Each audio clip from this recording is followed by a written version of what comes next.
The Allen outlet malls are set to reopen just weeks after a gunman killed 8 people and injured several others. Yeah, over the next several months, the mall is planning to create a permanent memorial to honor the victims of the shooting. Yeah, many of those killed were young, their ages ranging from just 3 to 37 years old. They include 3 members of the Cho family and Sofia and Daniela Mendoza, 2 young sisters from Sachi. And the mall will have 24/7 security now that it is getting ready to reopen. To join us talking more about security, we have Mark Sherwood with us this morning. He is a 24-year retired veteran of the Tulsa Police Department. Mark, thank you so much for joining us this morning. Good morning, and thank you for having me. I appreciate it. Yeah, thanks for taking time, Mark. Let's start with these shootings. The one in Allen, there's a recent one in the boardwalk in Florida over the weekend. What do you think needs to happen in these very public open spaces to keep people safe? Well, times are certainly changing where we're going to have to think differently about violence and life and the idea of soft targets. And when I say soft targets, I'm talking about people who are just sitting there in a group without any sense of deterrent to approach and get involved in that group.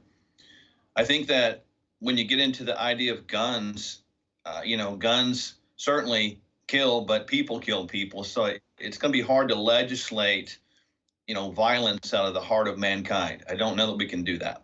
Having said that, I think we're going to have to beef up security just like the Allen Mall is doing, where it has to be visible.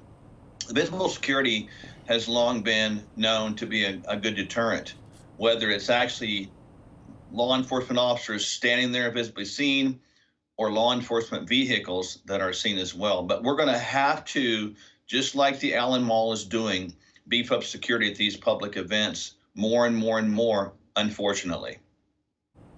Yeah, and Mark, the concern arises with, outdoor places where people gather. There's so many different locations, so many people. Talk to us about the difficulty in securing places like that, some of the risk factors that are involved. Well, I think about the shooting in Las Vegas several years ago from the hotel room at that concert. People literally are sitting ducks.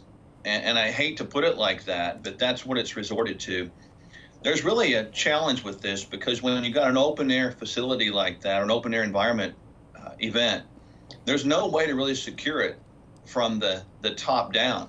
You can secure it from the outside in or perhaps somewhat from the inside out, but you can't secure it from the top down. In other words, it's completely open to the top. And that poses a whole set of unique circumstances that, frankly, as I've thought through, I haven't come up with a single solution that would be best practices for those situations.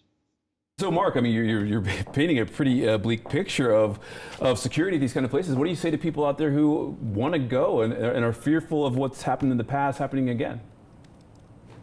Well, people can't stay in. We need each other. And so I salute the people in Allen, Texas for banding together and doing what needs to be done and get back to business as usual. Yeah, it's a bleak picture.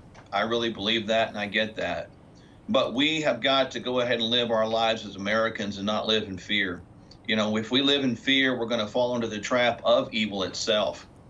Unfortunately, as evil has grown, we've seen fear try to creep in there. But I just encourage people to get out, don't be afraid, and I encourage all event organizers to take a fresh perspective and do as best as we can in each situation to give the persons that are coming to these events and coming to these shopping malls and schools and businesses and even churches the sense that we're doing everything we can to provide the safest environment for them.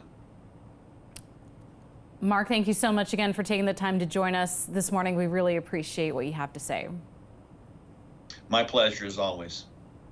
Thanks for watching our YouTube channel. And for more refreshing stories about your community, click the subscribe button right over here.